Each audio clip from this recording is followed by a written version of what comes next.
Hi, I'm Brianna Elizabeth from Sandbox to Socrates. Sandbox to Socrates is a classical, secular, and most importantly to us, an inclusive homeschooling blog and forum. Yesterday, I had the privilege of talking with Dr. Christopher Perrin of Classical Academic Press. We spoke about what classical homeschooling is and how it differs from Common Core and public school, and we spoke about Latin. Um, we had some technical difficulties at the beginning of the video, which were my fault. And I got a little anxious and I forgot to introduce myself as we made the recording. So please accept my humble apologies and I hope you enjoy the chat. Thank you.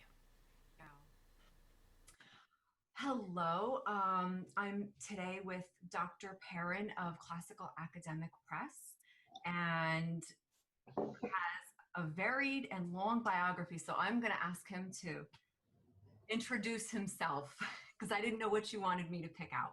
Sure, be glad to do that. Well, as Brianna said, and it is Brianna, correct? Yes, I'm sorry. I make sure I pronounced your name correctly. I'm Christopher Perrin, and I work here with Classical Academic Press.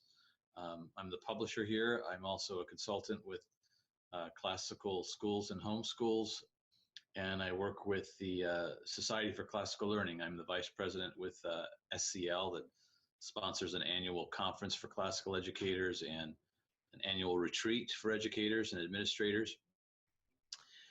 And I'm the father of 3 kids, one who just got married and is going to graduate school. That's Zoe.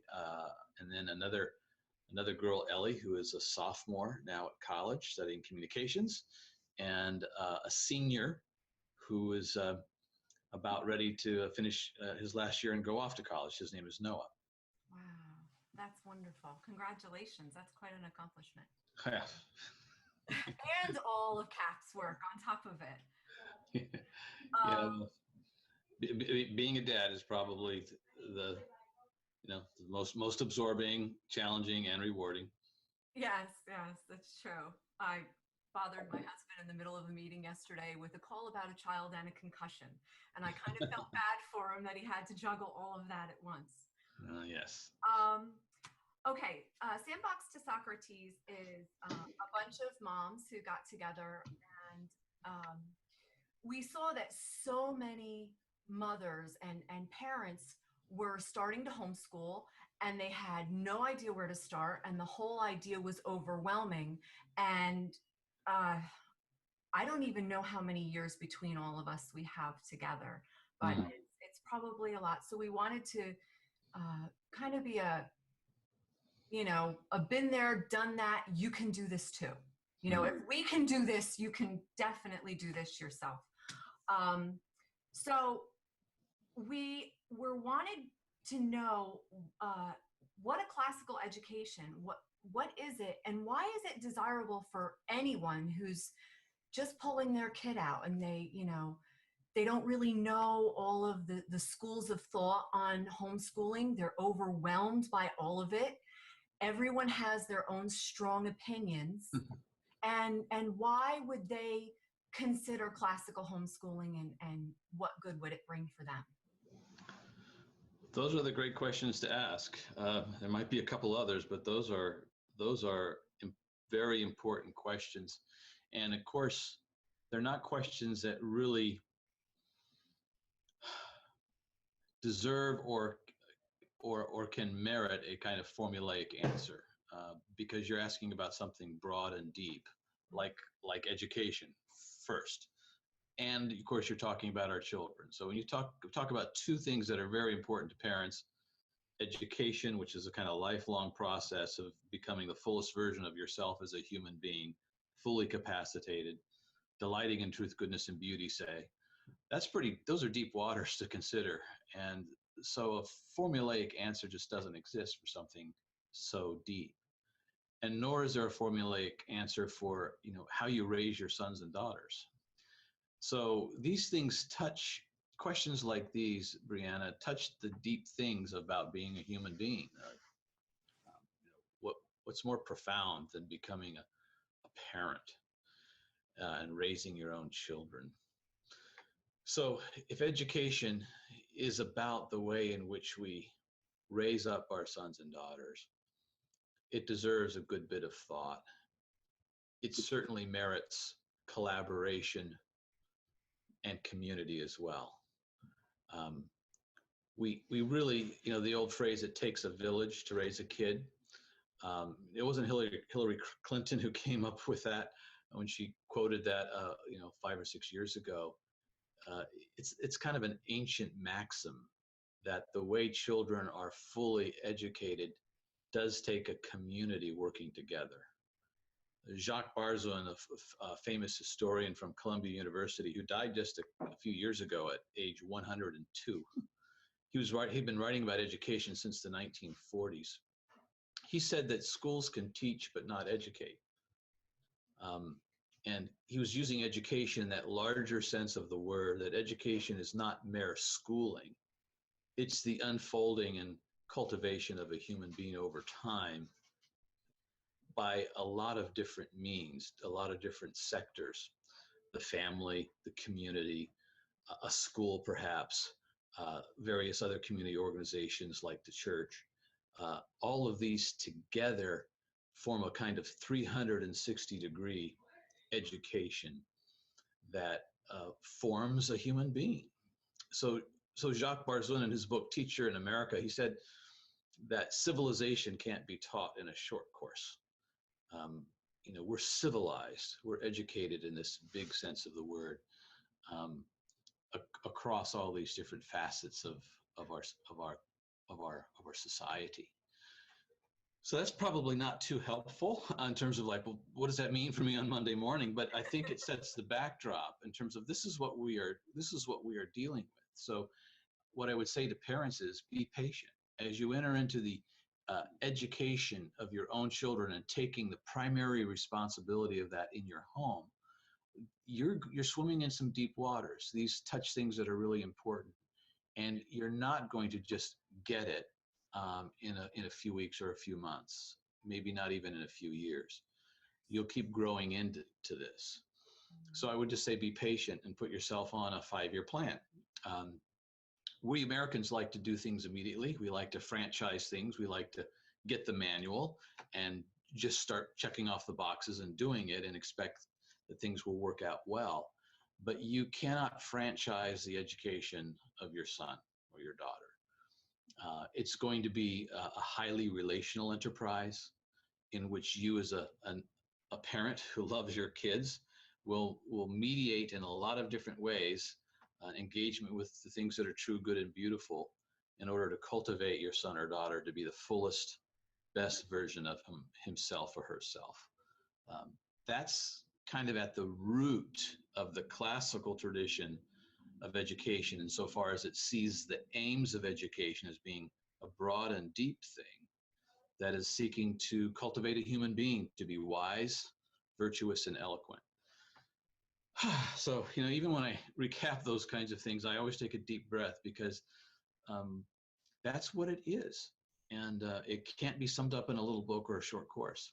It certainly can't be summed up in a webinar, but we can talk about it, and we can talk about the ways in which we can enter into it, and we can seek to encourage one another to continue on this journey together over time. So I'll make one more introductory comment, and then Brianna, feel free to take it in one direction or another.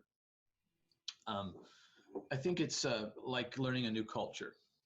So because of the kind of educations we've received, most of us in our generation received a kind of modernist progressive education.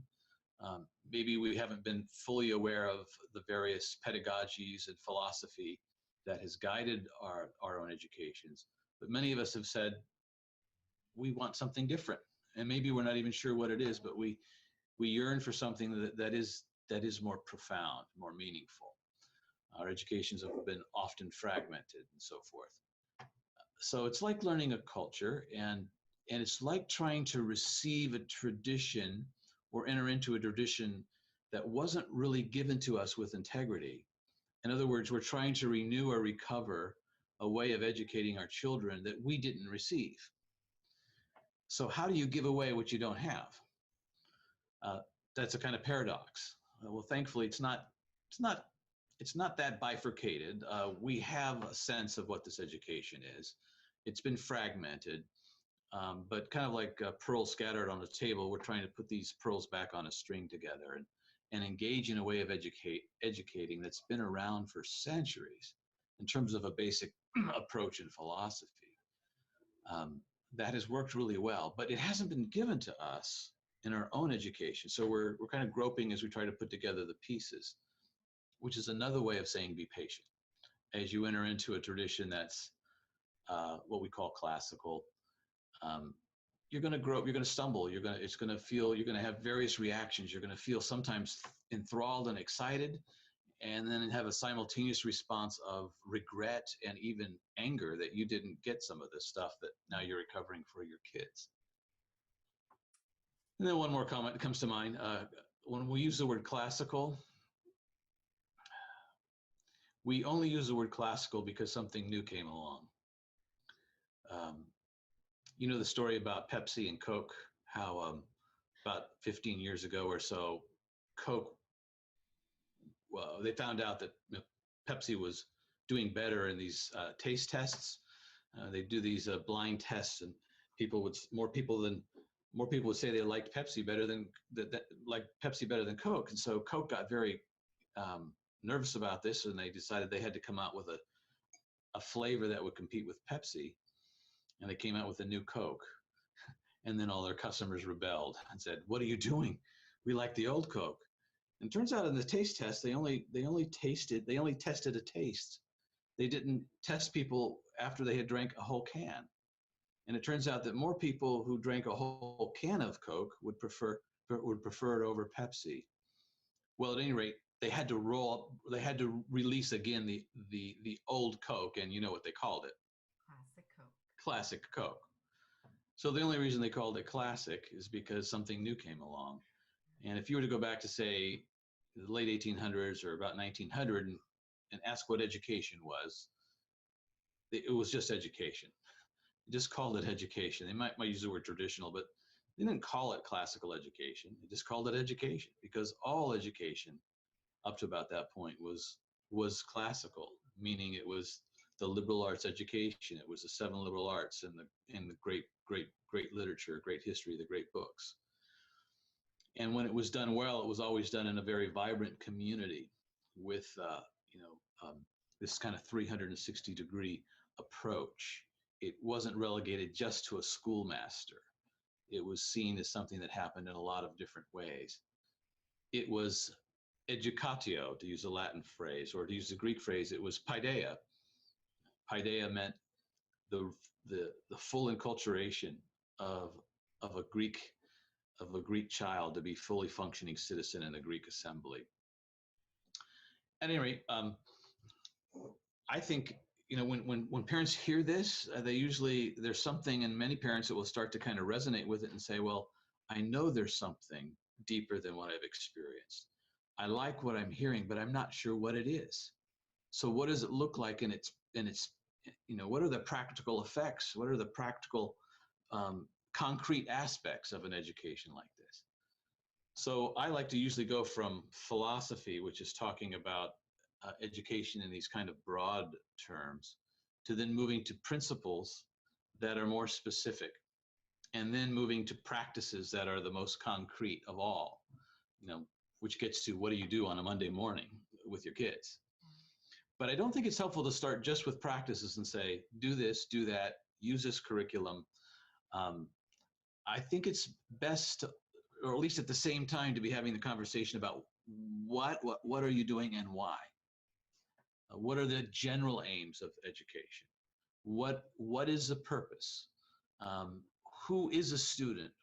What is a human being? And how do we cultivate a human being? Those are philosophical questions, but and ethical questions too, or you could to use philosophical jargon, teleological. You're looking at the end of things. What is the purpose of being a human being? What do we really want to accomplish? What does a fulfilling life really look like? Education should be aligned to those kinds of ideals.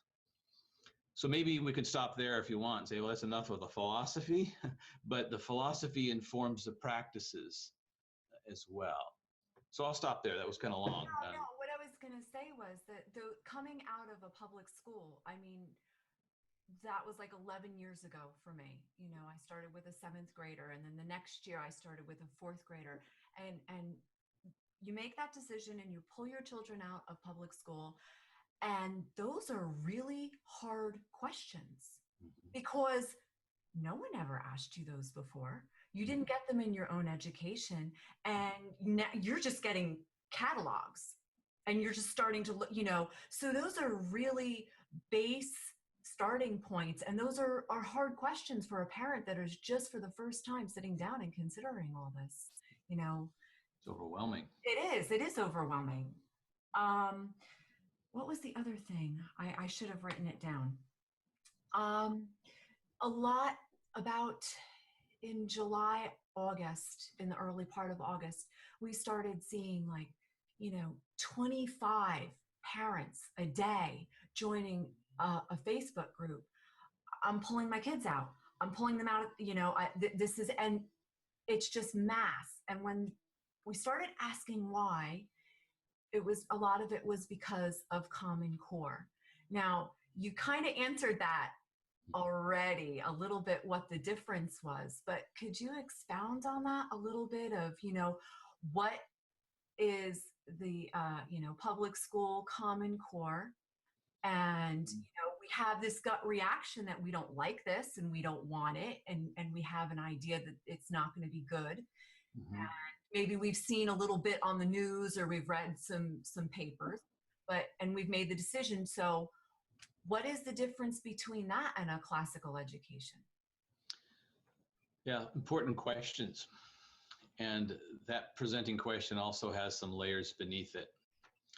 And I think it's those layers beneath it are really driving our concerns, certainly driving my concerns. I think you can see on the shared screen, I have some of the Common Core standards displayed. Yeah. So the Common Core is a set of standards, kind of landing places that the crafters of these standards hope students would be able to attain grade by grade. And I think most people, if you were to take the time, and you can download these standards off of the Common Core website, you were to read them, you'd say, well, they make pretty good sense. You know, not all of us can understand all the education speak that's present throughout them, but you were to give it a study, I think you'd say, well, standards are not in and of themselves bad. To think of standards to which we want to emerge to, raise ourselves to. So I don't have a problem per se with standards, but there's something else going on right now in American education that's problematic. There's a layer underneath this, and that's this: that we don't trust that teachers are masters of their subjects and arts. If you're a teacher, you should be a master of your subject. The Latin word is magister, which also meant sea captain and, you know, master. So if you are a master of, say, history, if you really know history and you're teaching history as a professional, ought you to know how to cause students to learn and love history? What's happening is there's been such mediocrity in teaching over the last 30, 40 years, and such lack of systems of good accountability to help teachers get better at what they do and to ensure that they are masters and teaching students to master their subjects at an appropriate level, that we no longer trust that teachers can do what they should do. And since we don't trust that teachers can, we're going to have to come up with standards that ensure that they will do what we think teachers need to do. What the standards, though, do is make the teacher become a kind of agent of these lists of standards. And while, even though the Common Core will deny this all the time and say it's not a curriculum, and theoretically, technically, they're right, it's not a curriculum, it's just a list of standards. What's happened and what is happening is that publishers are rushing to create materials that are aligned with Common Core standards. And then because money is tied to this and promotions are tied to this, administrators then require teachers to teach a curriculum that's very much linked in very minute detail to all of these standards at various times, in which, in order to keep the teachers accountable, we must test regularly to ensure that these standards are actually being manifested in the students. What does that do to a teacher? It does what's been happening for the last 20 years. The teachers teach to the test. And as Tony Wagner, Harvard education professor, who is not a self-proclaimed advocate of classical education per se, but he has come to this conclusion from his research. He says that the American curriculum is test prep in the public schools. We have teachers who are agents of the state, and of course I'm generalizing here a bit and maybe exaggerating, and maybe agents of a particular curriculum who are required to do a lot of test prep and ensure that certain results are returned that show that these standards are being met. It becomes a kind of technical and even scientific way of doing education. We've wanted to turn educators into technicians who move through various steps that will ensure a certain kind of response, certain kinds of results and data that have to be measurable, or we don't know what's happening. So if it's got to be measurable, the tests have to be measurable and they have to be objective across all kinds of states and times and students, which makes for a certain kind of assessment, multiple choice, for example. So a lot of these assessments are going to be multiple choice exams, which frankly are deadening to students and deadening to the learning process. If you begin to, let me give you an example from AP History. If you teach an AP History course, you have to use, that's advanced placement. If you're going to use the AP name, you have to use their approved texts. And because you know what the test is going to be like, which will give you college credit if you get, say, a 4 or 5 on the test, what does a teacher do? He wants to teach in such a way as that student will get a 4 or a 5 because there's a lot riding on it. What's riding on it is maybe saving a couple of $1,000s for a parent, because now his son or daughter won't have to, parent's son or daughter won't have to take that course. But AP History is a lot about memorizing dates and persons and events, and so that you do well on the test, but it's not a lot about studying the virtues of the past, nor is it about studying the narrative and story of the past. It's about a lot of memorization of names, dates, and figures, and so on. And a lot of people don't enjoy that course, as you might imagine. But it's the only way you can measure it, and it's the only way you can ensure that you've met the standards that have been set. So you can only observe. You're limited if a teacher is using a particular diagnostic or instrument of measure, and if that's the only way that the teacher can show that he or she is doing what's expected of him or her, the way she teaches is going to be in many ways shaped and determined by that instrument of measure. For example, if you have a telescope, what will you be looking at? Stars. There's only so many things you can observe with the telescope. You'll be looking at the sky a lot. And if you have an instrument that is going to be lots of multiple choice exams, well, then what are you going to be teaching? You're going to teach in such a way as they can succeed in that exam. So that's what's happening. So it's not that and that's what's deadening, frankly. The students get it. The students see that they're moving through all of these paces. They have to do well on these kinds of tests. The teacher is harried and and he might want to teach civic virtue through the study of history, but he doesn't have time to do that. He doesn't have time for a lot of discussion and debate. He doesn't have time to do outside reading and read some fiction along with the historical narratives. He's got to make sure they're going to do well on the standards-based assessment that's coming up in about 3 or 4 weeks or whatever it's going to be. And his administrator is waiting to see a good results and data on that particular multiple choice exam, say. That's what's hurtful. That's why kids aren't loving learning, it has nothing to do with the fact that we have standards that we want to reach. It's the way that we have to show that we're going to reach those standards. It's the means rather than the ends that's killing us. And the means is technical, computer readable, data driven assessments. And a human's more than data driven assessment. And there are many things that happen in education that are just not measurable in those ways. Like, how's your marriage? Is it, on a 100-point scale, how would you rank it? I hope you're in the 90s.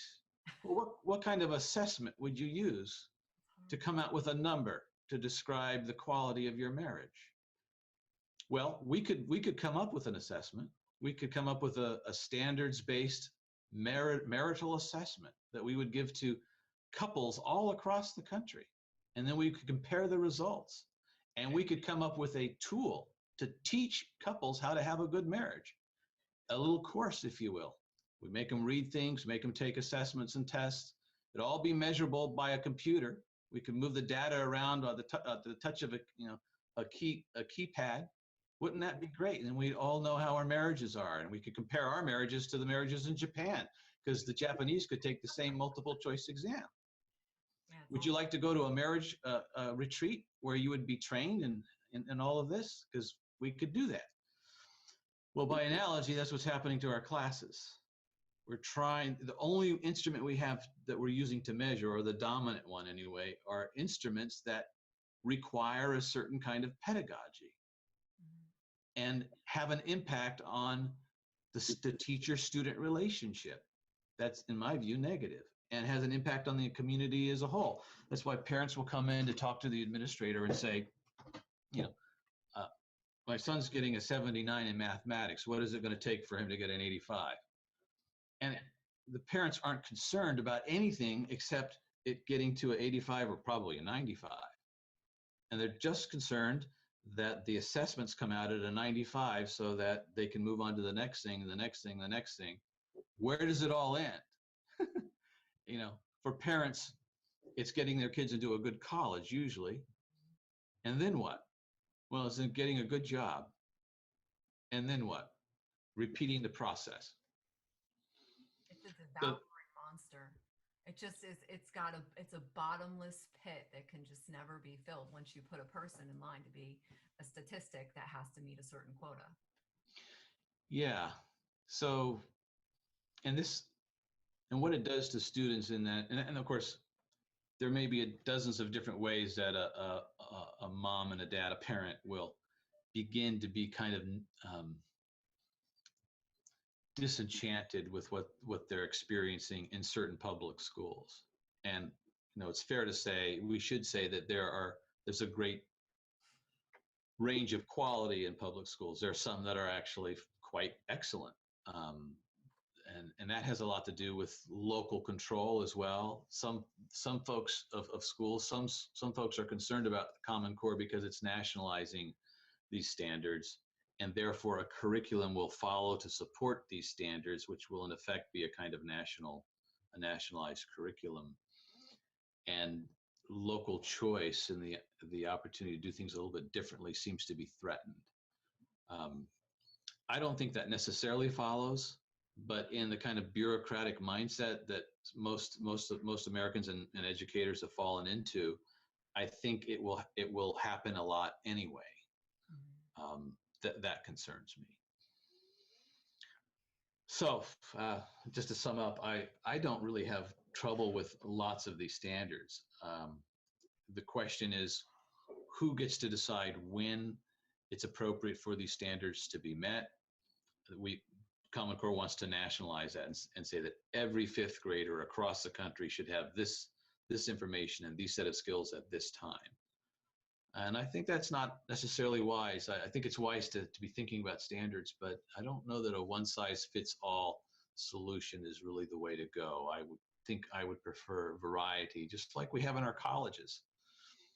But I understand the impulse. I think there are some basic skills and information that do need to be mastered. So I'm willing to talk about standards. I probably just wouldn't be so specific as this document is.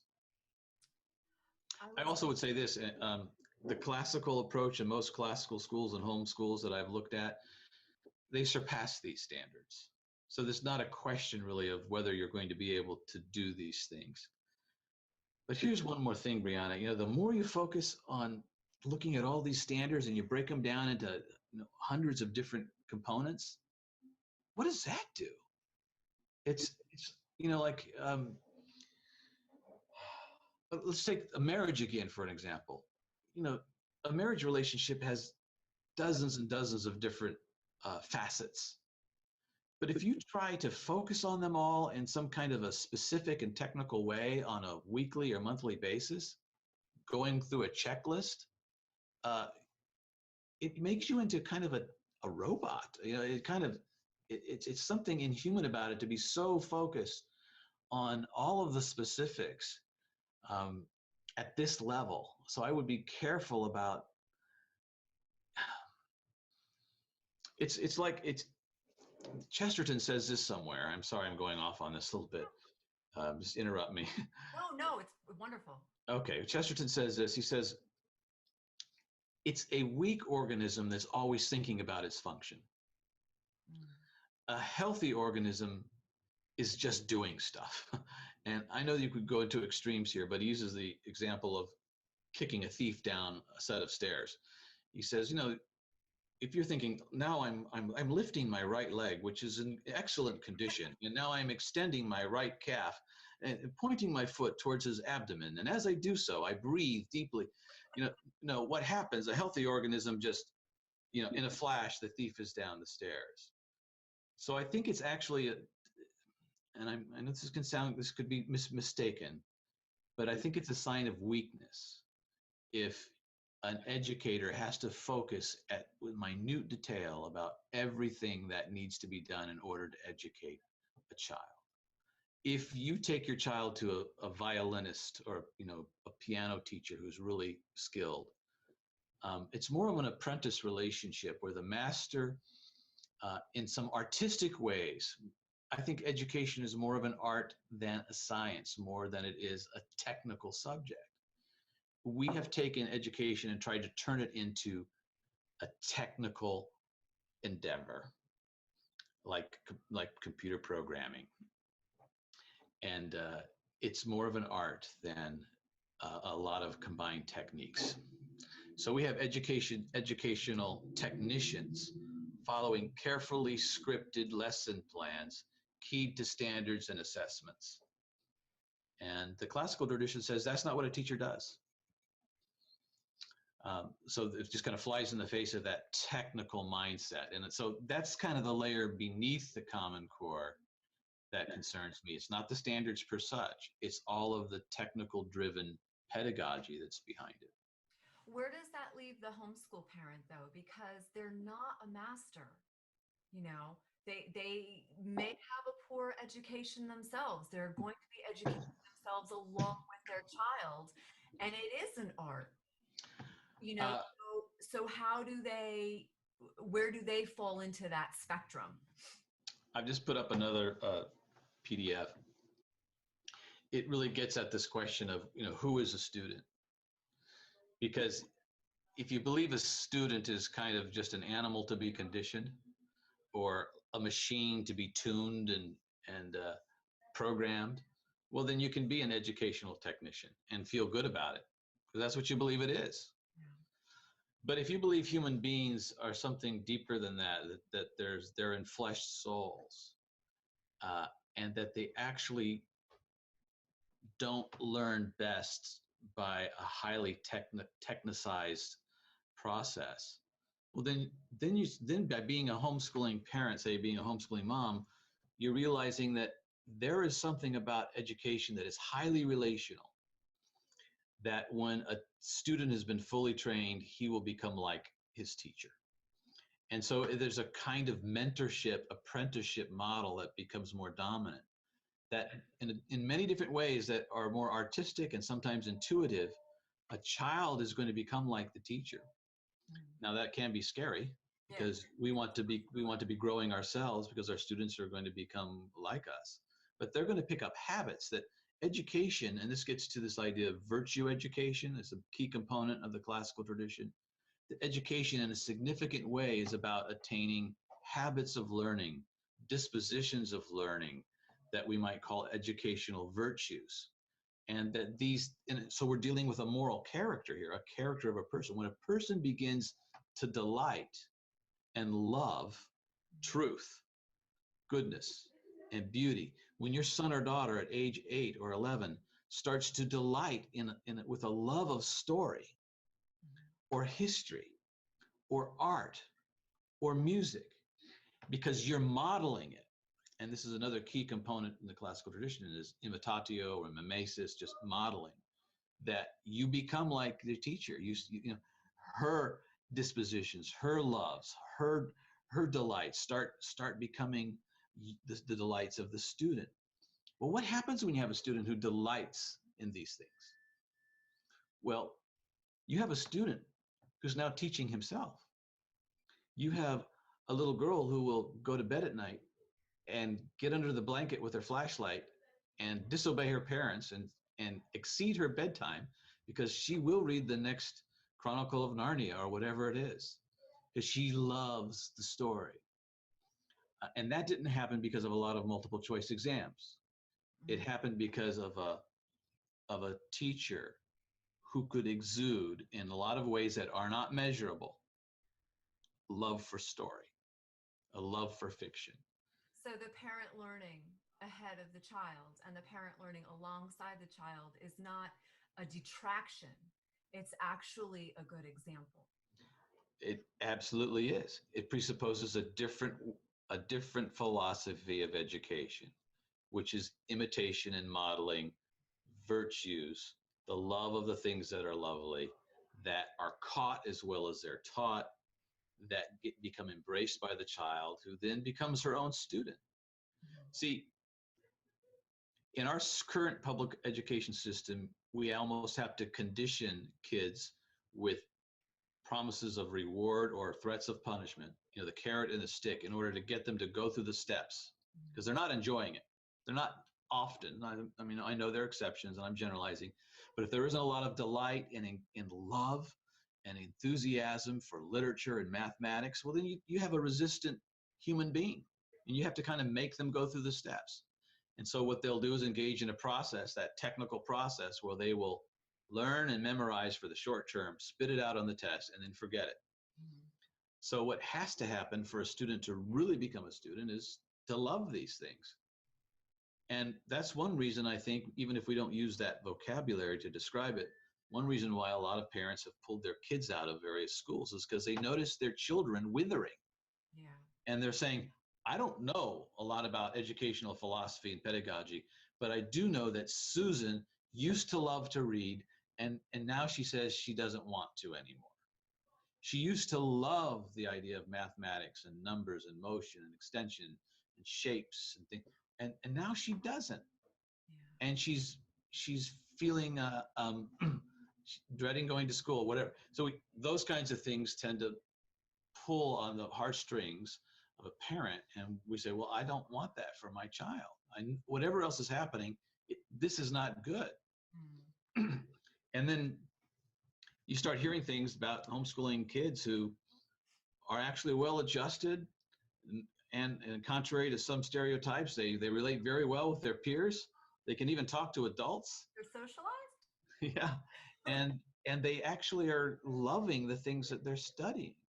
And they're studying on their own when no one else is around. They don't have to be made to do these things. So this is actually tied into the etymology of the words we use in education. You know, educatio means the kind of the unfolding of a human being, the rolling out, the leading out of a human soul.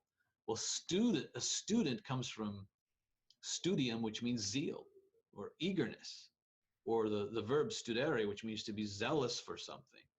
So a student, you know, at least etymologically considered, is a human being who is eager for truth, goodness, and beauty. So this gets to virtue education again. If your daughter doesn't love truth, goodness, and beauty, she's not a student yet. Uh, so you should be standing on your head to get her to love those things that are true, good, and beautiful. Then you're just facilitating and coaching, and you don't have to kind of force learning to occur.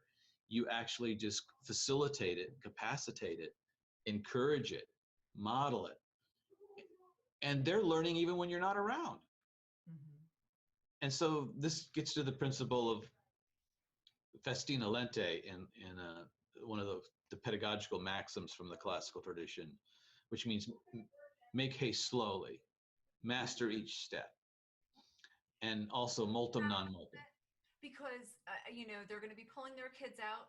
All right, now they've maybe decided that classical is for them, and they have a welling panic that I'm not going to be able to do all this. I'm not this person yet. I don't know this yet. So how can I give it to them? So can you speak to Festina Lente and Mm-hmm. how there may be a gap and it may take 5 years, but the child's not necessarily going to lose out in those 5 years. What the parent thinks is a measurable quantity that that's being borrowed from the public school system. Yes. So, yeah, the festina lente principle is very helpful in this regard, I think, and it can help us to relax a bit if we really think deeply about it. And it's this idea that it's better to teach the mastery of a few things than to just cover material. And in the public system, where these standards can make this lead to this happening, where I'm checking off boxes as I go, and I'm doing what I'm supposed to have done, even though the kids are forgetting it, and I'm just moving through the paces, and I'm not certainly loving it. I'm not modeling the love of it sufficiently because I'm harried and frenetic and so on. But Festina Lente says you'll go faster actually if you slow down and really master each thing you're studying and really drink it in. And it's a corollary to this idea of contemplation, or skole, which is this idea of restful learning, actually taking time to own the things, possess the things that you're studying, and appreciate them rather than just viewing them as kind of broccoli that you have to eat. These are good things, and if I don't see it as something good, then maybe I need to pause and think about it a little bit more. Maybe there's a beautiful painting in front of me and I rush by it, so I can't really appreciate its beauty, and so that takes some time. But Festina Lente says, like the carpenter dictum, measure twice, cut once. Do it right the first time. And it's also related to this idea of less is more, or in Latin, multum non multa. It's better to say in your English literature course of study to, don't try to do 28 books with your 10th grader. You don't want to do just one, but you want to do fewer books and really own them and go deeper with them. And if you actually own a book and really go deep with it, what that does is it stays with you for one. It doesn't just pass through and forget it and have you forget it. And then it leads you to the next one. So for example, if you can help your child to fall in love with Tolkien by taking enough time with The Hobbit, the first book, she'll be begging you to read The Fellowship of the Ring, because she's fallen in love with the characters and the author and so on, and she'll want to read in her own free time. So that's the one way that you actually go farther, because you're taking time to ensure that there's mastery. And when there's mastery, there's more appreciation. And appreciation becomes a love and a delight. And if there's a love and a delight, that's what you're going to end up doing. You do the things that you delight in doing. So if you can cultivate these delights and these really good things because you've taken enough time with them, then that's what your sons and daughters are going to want to do. They'll be reading more anyway. And that's the exact opposite of the test and dump. It's precisely the case. How many of us have taken college courses for which we can't remember really a thing? Maybe even the course title has escaped us because we've done the test and dump all the way through and maybe got an A in the course. Yeah. but we were just covering steps and putting things in our short-term memory. We weren't being taught to love the subject matter. And because we didn't love it, we never possessed it. And we don't possess it now.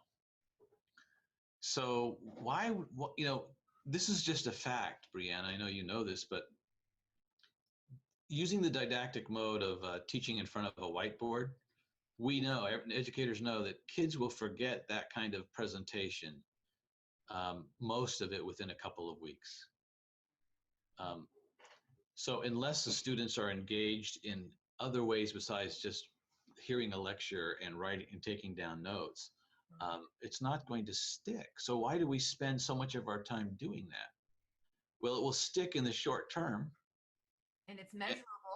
And it's measurable, and then it's forgotten. So this is another problem with can be a problem with Common Core. When they say we want students to master these standards, my question would be, well, for how long? Can you ensure that these standards are truly present, months after they've gone through the assessments? And I would say that unless you can appreciate and love something, the chances of it actually becoming yours are very, very low.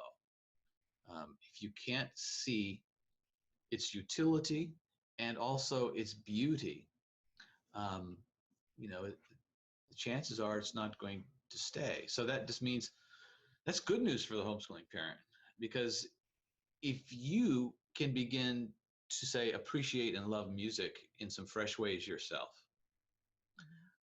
your kids are going to see that and absorb that. They will begin to absorb your values, especially when they're younger. It can be a little bit different by the time your kid's 16, but when your kids are 6, they're essentially going to become like you. Their world is so wide, and when they see you loving something, they're naturally going to want to try it on themselves, and they're going to think that it's good because mommy thinks that it's good.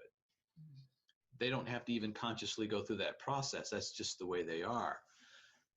So if you find that your child has an aptitude and a growing love for music or art, you'll know what to do as a parent. You'll be loving it in front of them. You'll be bringing great art in front of them. You'll be exposing them to more art. You'll be taking them to museums. And you don't have to be a master artist yourself, but you will create in them and stoke and cultivate that love for art or music, such that as they grow, they will be teaching themselves.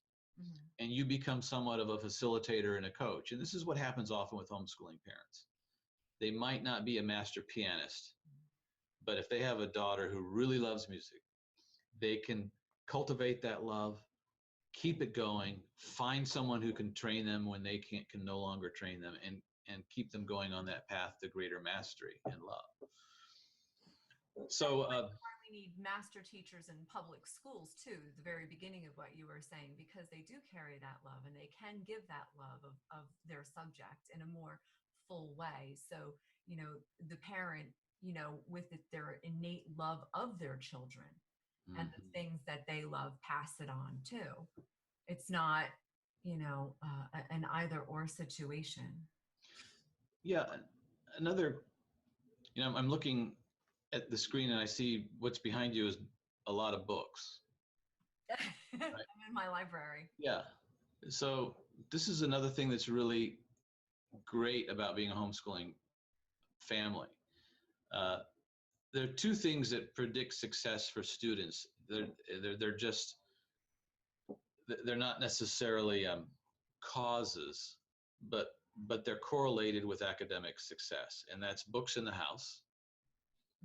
If you just were to interview a child and you were to find out that in her household there are a lot of books on shelves, that would predict that she's going to be a good student. That fact alone. And then if you also found out that parents have been reading to that child from the time she was very young, that predicts academic success. So just what you have in your library here, the fact that you have a library is also its own kind of important fact. But that teaches your children non-verbally. They walk into your house, they walk in, they see shelves of books. Uh, that teaches. There are books. You have a library. I mean, that's modeling something. And then, of course, inevitably, your kids, as they grow, they're going to go into those shelves and they're going to be pulling books off. And they're going to be able, because of the education they're receiving, they're going to say, oh, I know something about this topic. Maybe I'll read this book. And their world explores, expands. So I'm underlining how important it is for a student, a young human being, to have an older human being that loves him or her, who models a love for the things that are lovely, and does that not just in front of a whiteboard, but in a 360-degree kind of circle that enables the child to see it and touch it in ways that are nonverbal too. In other words, it's embodied. And maybe I'll just camp on this for one moment. In the classical tradition says that education is not just a matter of the rational. It's not just a matter of getting kids to get facts in their head. It's not just a matter of even imparting skills, although that's very important and a part of the tradition. It's a way of being. It's a way of incarnating a particular kind of life that comes through the five senses. So what we smell, what we touch, what we taste, what we hear and see, all of these things in profound ways shape our ideal of what it means to be a flourishing human being. So what better place to create an environment that through the five senses supports and reinforces and cultivates an ideal of what it means to be a flourishing human being than your home, where you have the ability 24 hours a day to play beautiful music, to engage nature, to expose your kids to beautiful art that you hang up in your home, to have great conversations at a table with really good food and good smells and candles and good conversation in the midst of that, to do things together as a family, being cozy together. Teachers can't hug their kids. You thankfully can hug your kid and kiss your kid. All of that profoundly is shaping them into the kind of human being they want to become.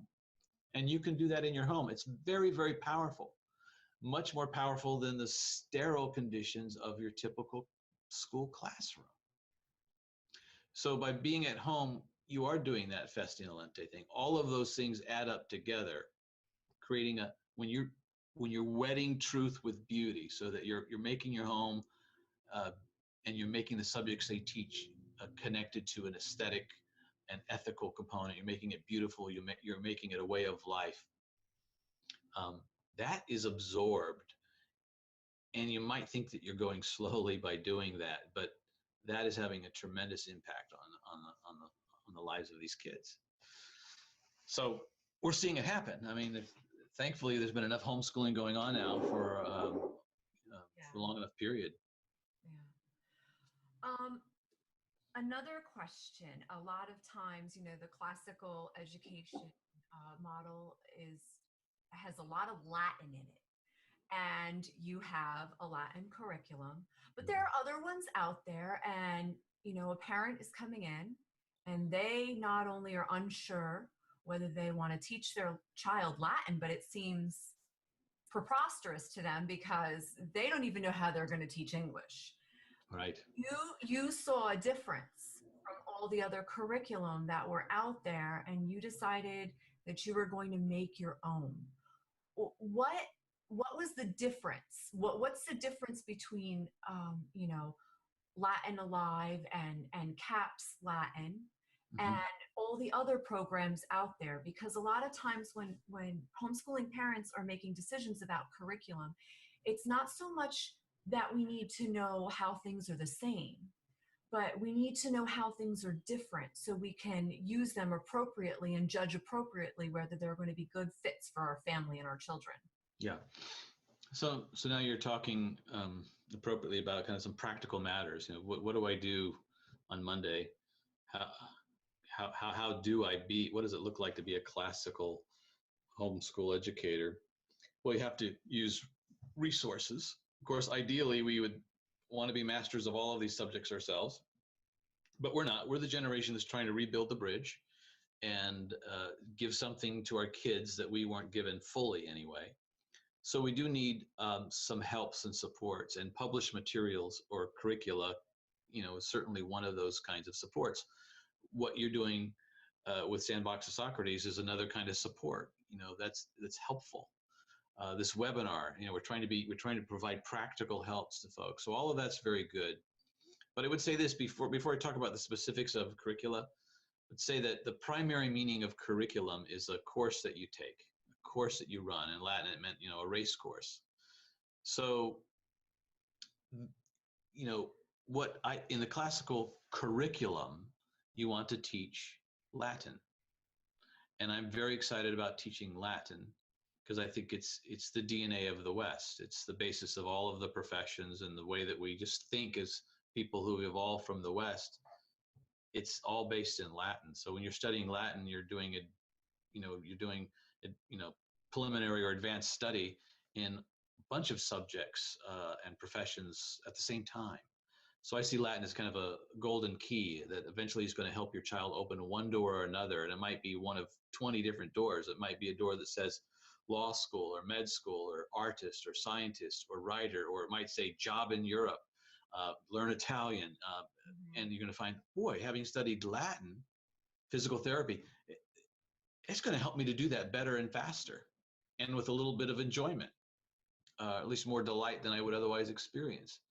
I have a friend, a graduate from a local classical school, who's doing his PhD in physical therapy, and he recently made a Facebook post saying, "Thank you, all my Latin teachers. Learning anatomy is is much more enjoyable for me than my peers who didn't have Latin." So who knows what door you're going to be in front of? Latin can help you.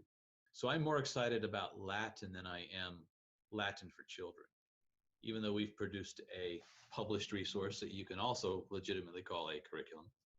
It's a curriculum to serve the bigger curriculum.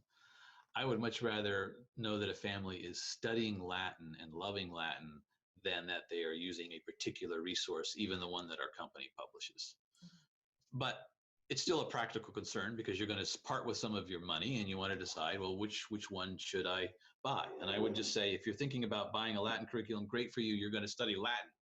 And even if you don't purchase Latin for children, I'm very happy for you because you're going to, in my view, you're going to enrich your children. Latin for children, however, was created because when I was head of school at a classical school here in central Pennsylvania, the teachers teaching Latin and myself felt like we had some ideas for creating some materials that would be, in our view, more engaging than the materials we were using. So when Classical Academic Press was born in 2001, our main concern was that we wed the classical subjects, the 7 liberal arts like grammar, logic, and rhetoric, including Latin, and a creative, imaginative flair. We just felt like there was this stereotype that classical was scowling, frowning, wrap the knuckles with a ruler kind of a stereotype, and we didn't. That just isn't really the whole tradition. It's not really the tradition. There were some distortions of it like that, and we classical learning is actually quite humanizing and delightful, and there's room for creativity and enjoyment. Good night. One of the key pedagogies for teaching young kids is singing, right? Teaching grammar school kids, they love to sing and chant. So why aren't we singing our way through Latin? So with it, that's a part of the tradition. We need to create a curriculum that really does that to the nines. And why do the illustrations have to look kind of old and staid, like they were, from the 1800s? Why can't we use modern design techniques and 3D illustrations and even some video and video animation, these new tools that we have to teach classical subject matter, to teach Latin? So we have really 3 or 4 designers in our company, and they spend a lot of time thinking about how do we make the curricula beautiful? How do we make it engaging so that kids are learning? Yes, they're learning important content like Latin and important skills, but why can't we also decorate it so that it's really a delightful book to hold, and make the whole experience delightful without making it fluffy? So we spend a lot of time thinking about that. Sometimes our books get produced a little more slowly because we're stopping and saying, truth must meet beauty in the text and materials that we create. So I think you'll see in classical academic press that that's one differentiating factor. We also have a lot of accessories that more than we think that a teacher or homeschooling parent really needs, but we have an online site called adventureland.com where students can practice their Latin learning. We have fun animations and videos there. We have a game for reviewing vocabulary. All of it's free. We have a game for building conjugation charts and noun declension charts. We have an activity book that has 3 puzzles or games for each of the chapters, vocabulary and basic grammar. And then I would just say we try to do Festivalente. We try to take time to review all the way through the curricula so that students stop about every 4 weeks to review what's gone before and rest from new learning and just master the learning that they've been looking at previously. So regular review, teaching towards mastery, encouraging the kids to master each step as they go through. And then a video course with the teacher, a Latin teacher, teaching through all of the Latin so that homeschooling parents who haven't had a Latin background can learn alongside their kids. Or if they're really busy, they can just be the kind of course facilitator. That continues on with Latin Live too, our junior high and high school curriculum. Same kind of approach, but with the pedagogy adjusted for older kids.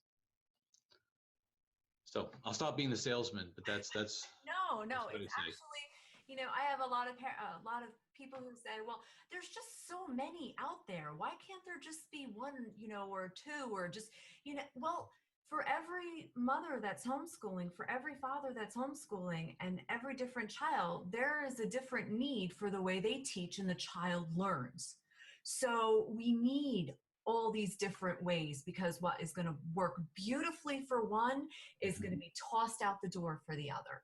And just, it's going to be like the epic fail over in that house down the street and our savior at this house. So, it's all needed, and it's all so good. Is there any for maybe a homeschooling parent who's had a few years of Latin behind them, and it's kind of like a, if it ain't broke, don't fix it type thing? Is there anything that's different about CAPS programs that might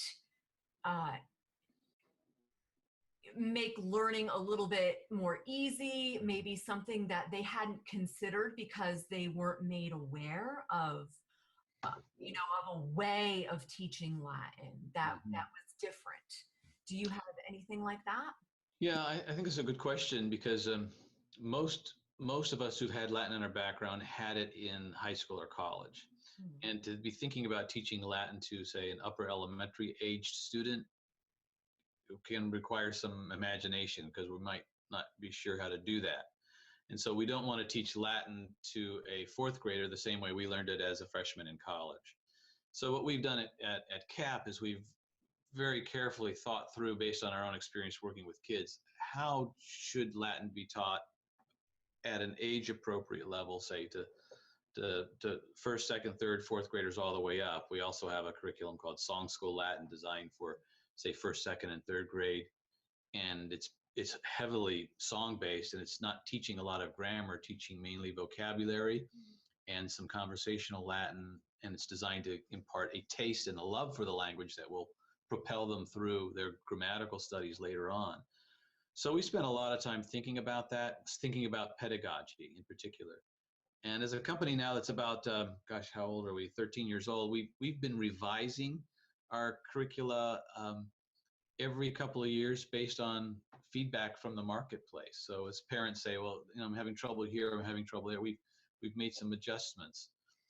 So I think we've got a very strong pedagogy for all the way through our K through 12 curriculum. But I think, again, if a parent were asking, well, why should I take a look at CAP when there's about 7 or 8 different choices? I would say if you're looking for something that has significant, robust content, but is creative and beautiful and has some humor, we're a company to take a look at. There are other companies that are doing good jobs doing with a different approach. It's a little bit more straight and focused and more straight up and austere, and maybe seems to be more achievable and simple. We tend to be a little more robust, but playful and creative. We have a few surprises. We like surprise, so we don't even advertise all of the little surprises that we build into the curriculum, because we want to catch kids off guard. We want to please them with something that they didn't expect. But you're absolutely right. Just to underline your initial comments, Brianna, it's good that there's a lot of choices, and it's a sign of health. It's a sign that more and more people are seeing this as being important. And as hard as it is to be floating in this sea of curricula choices, it's good to have all these good choices. So, and you're absolutely right. Some folks will look at us and say, that's not going to work with my son. You know, he's going to learn he's going to learn better with a different approach. But if you like what I'm saying about the kind of the creative meeting the classical with some unexpected pleasure and delight, and with a lot of robust resources, including the digital and the paper, we have a kind of a hybrid approach. We've got a strong paper curriculum, but we have all these supports that are on digital media. Then I would encourage the parents to take a look at us. Like a lot of other companies, you can download the first 4 or 5 chapters of any of our books for free and just try them out. So we like to make it easy to try what we're doing as well, so you can get a sense of whether or not it's a good fit. I was playing one of the DVDs for my kids, and I have a 23-year-old who's graduated, and a 19-year-old now who's been graduated, and she worked through Henley, the second year Henley, and then she went back to public school. But so I had the DVD in for my little kids, and she comes through, and the look of utter jealousy on her face, she's like, this is horrible. How come I had to sit there and I didn't get any of this, and I didn't get Little Mermaid on a video. It was hysterical. And then she ended up sitting for the rest of the lesson and doing the chants with the kids and absolutely loving it. So there's a lot of delight and a lot of humor. And there seemed to be like that Bugs Bunny humor, when Bugs Bunny was aimed at the kids, but there was in it for the adults too. So that's very enjoyable, and I find myself doing, singing the chants and everything right along with them. So. Well, that happens around here too. I imagine, right? I can imagine for a while you were dreaming about them. I think that's all I really had to ask. Is there anything more?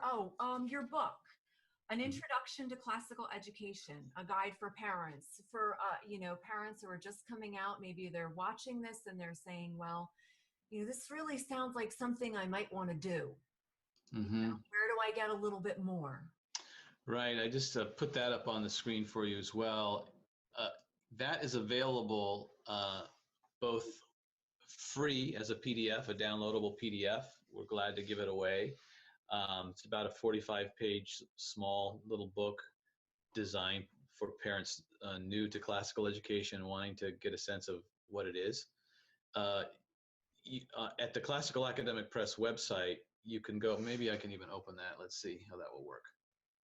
Let's see if we go here. Yeah.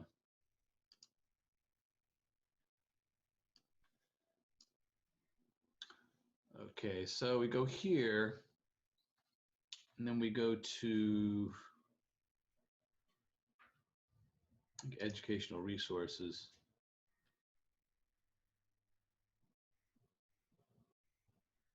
There it is. So you can navigate to this site, Introduction to Classical Education, and then you'll see down here a downloadable PDF. Now we have two versions of that PDF. We have a lot of customers in both secular and in religious settings. So we have a version that we make available to Protestant and Catholic parochial schools, and then we have a version for some of the public charter schools and secular homeschoolers. So this one, I think, is the one that has some of the religious content in it, but it's very easy for someone who's not, say, of the Christian religion to read through that and know when that's coming and when it's not. But we also have a version for the public sector that we can make available too. It just doesn't happen to be on the website. Okay. All right. And I can't think of anything else. I am so thankful for your time. I know that you guys just got off the homeschooling curricula fairs, and that must have been exhausting, and a lot of talks and a lot of conferences. Yeah. So I really appreciate you squeezing us in, and I'm very, very thankful. You're very welcome. I will put all of this up, and we'll get links and everything like that put together, and that's great. I'll also send you some of these PDFs. I'll have Rebecca send them to you so you can make them available however you would like. Okay, thank you. Thanks for what you're doing. We always are tracking the way that homeschool education is growing, and of course the interest people have in the classical approach, we're tracking that as well. And so you came on the radar in a big way. What was about a year and a half ago? When did you first? Now I'm talking to Rebecca. When did you first hear about Sandbox to Socrates? Yeah, sometime early last year. Yeah, so that's about right. Yeah. Thank you. Keep doing what you're doing. We did not expect all of that. It was just a harebrained idea that we all had, and we started it going, and we do it as we can, because we all still have kids that we're schooling, and so this is kind of this tucked in the sides, wherever we can make space for it, but we enjoy it, and we hope it can help. Parents out there need to have an ability to know that they can do this, and that they don't have to just hand their children over to the school, and with whatever education level they have, they can make this available for their children. Mm-hmm. And if we ever get to talk again, there was an article, I want to say the Washington Post had it, a parent whose child went to a Philadelphia school, and the school had Common Core. They were applying that, and the parent was having the child bring the books home, and they couldn't find any of the answers. What was going on? We can't find any of this stuff. Come to find out that the school was so basically poor that they couldn't afford the books that the answers were in. And so this whole school, all of these children, all of these grades, were not going to be able to, even get the right answers on the test, because the words were lifted directly out of the book for the test. So, for parents who maybe don't have the financial, or in an area that doesn't have the financial means, that, classical education can work for them too. And it's not above any of us. I love that analogy that we're building a bridge, and that was perfect, because it's a lot of work. Yes. And it's not going to be something that we can complete maybe, but that we all can work together to educate our children. That's right. And even if that bridge is only partially complete, if it's enough that they can get across to the other side and start communicating, that will enrich them, and they'll go farther than we. Yeah. And so it's a worthwhile endeavor. And, as Sandbox to Socrates is showing, we need to do it collaboratively in community. We need each other. We need the encouragement from one another. We need to share what our discoveries and our successes and our frustrations. That's just critical, that we don't do this in an isolated way, even though, we're focusing on our families primarily. And I'm just so glad to see that happening more and more, because what you're doing is helping people from having to reinvent the wheel. That's huge. Well, that's exactly how they feel. They're spit out and they're like, oh, we have to reinvent the wheel. No, you don't really. It's been done for years before. We just have to, pick up what we can and piece it all back together. And I'm so glad for places like CAP and all the other wonderful companies that put out these materials that take homeschooling parents into consideration when they're designing and making their materials, because you're meeting us where we are, that we didn't come out with the best education, and we don't remember all the stuff that we need to remember, but it's working, and I think it'll be good. I'm excited to see what the next generation, what they bring and what they do and how they make it all better. Okay, Brianna, I have one question for you before we leave. Yeah. When you say because, I was hoping I wasn't going to give my New Jersey away. I was going to say, where in New Jersey are you from? I'm actually not really that close to the city. I'm in Essex County, which is the top Northwest. I'm very close to PA, but I never think I have an accent or I sound like New Jersey until I hear myself. And until you say because. Yeah, until I say because. All right. Well, it's been a great pleasure. Thank you very much. Have a good one. You too. All right. Bye-bye.